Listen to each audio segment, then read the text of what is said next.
Greetings, and welcome back to the MCOC Encyclopedia. Today, as promised, we'll be going through the path from 7.1.1 that I recommended in my previous video with the team I recommended using.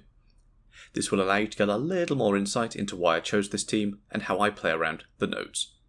This will be much more relaxed, but I still suggest you go and watch that video first if you haven't already, as it contains most of the key information around this quest. And with that, let's jump in. So, here we are in 7.1.1, and we will be taking the Ronan path.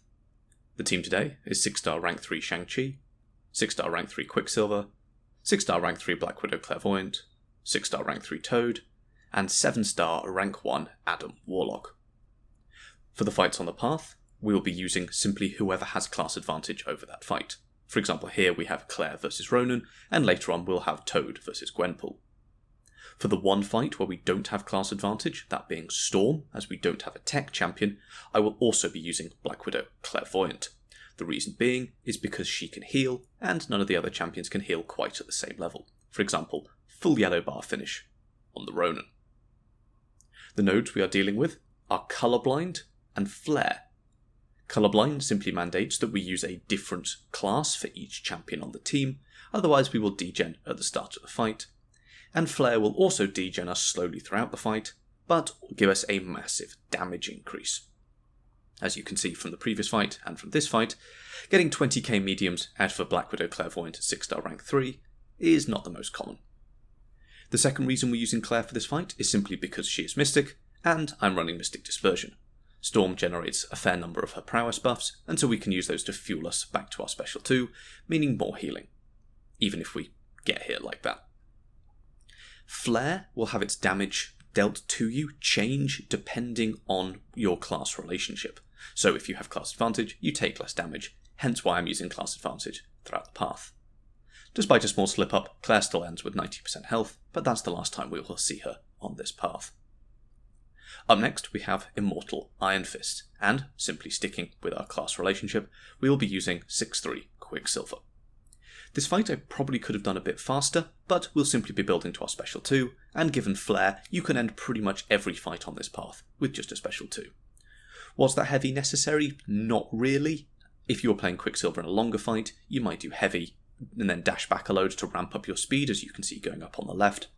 But that's not really needed in a fight that will end quickly.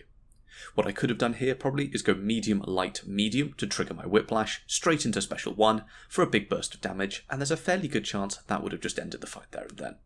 But to be sure, we'll be building to our special 2, where we will go for a massive 13 hits if I remember correctly, all of that red damage coming from the trauma, and an easy end on basic damage alone, not needing the whiplash at all.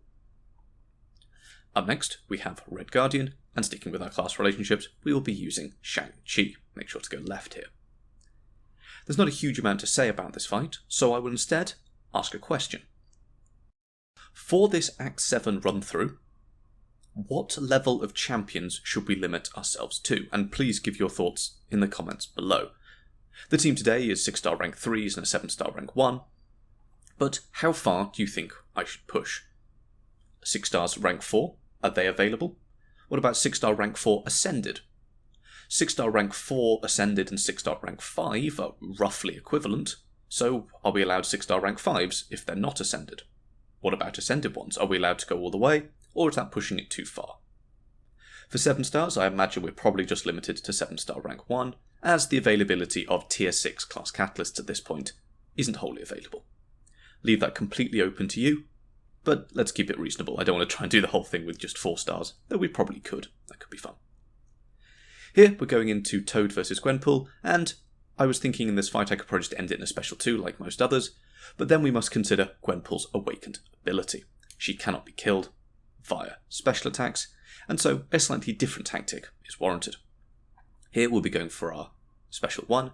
This will allow us to put some passive poisons onto Gwenpool. Well, the poison debuff then gets converted into a passive poison whenever she dashes forward, or it's shrugged, not that she can. And there, despite a slight mistime, stun through block, passive stun through block, and then a nice ending out. Nice quick fight by Toad. Last up on the path, we have Ultron, and we will be using Adam Warlock. Adam's not amazing for Ultron, because Ultron's evade can sometimes limit our aggression, because Adam Warlock is a very aggressive champion when it comes to his playstyle. And a lot of his big damage, particularly on the special 2, is in energy form. And Ultron is awakened here, allowing him to heal a lot of incoming energy damage. However, we'll still do our best. 20k mediums is nothing to sniff at.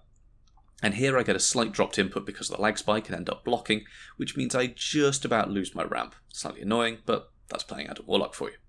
So we're just biding our time, degenning a little bit, but it's not too bad, until my sovereignty comes back, the intimidate goes up, we can get a couple of hits into block to start the sovereignty counter again.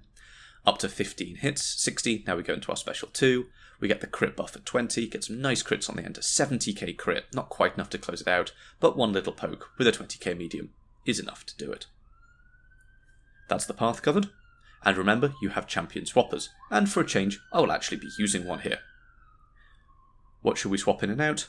Well, I think I'll swap out Quicksilver for Hulkling.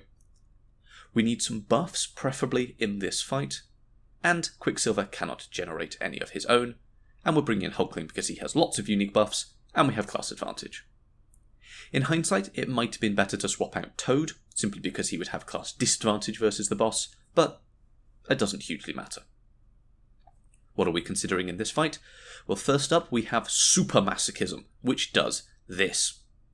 I tried to stun him there, but because this is Super Masochism, the stun got thrown back onto me. So this is just something to try and consider. What am I trying to manage in this fight? Well, at the moment I'm trying to manage my power, I'm trying to intercept to get that big Foresight Fury, I'm trying to manage his power, and I'm trying to manage Hulkling's buffs. You can see I've got down to 1 unblockable charge, so I can get my Fury from Foresight, and then we can throw off our big special 2. Only 1 crit there, but not too bad, and Hulkling's unblockable allows us such that we don't need to worry about parry stunning him, go for another special 2, and so we don't have to worry about Super Masochism much at all. Hulkling doesn't deal in damaging debuffs, so again, Super Masochism goes out the window, and we're just left with Feats of Power, which is that Fury buff that's just appeared above Yondu, which isn't a big deal, as long as we don't get hit, and if we just stick to baiting out the special 1, like that, we'll have no issues. Rich Get Richer, is the node that gives us, you can see, a slight trickle of power. Our power's going up very, very slowly, and that's simply because we have more unique buffs than Yondu.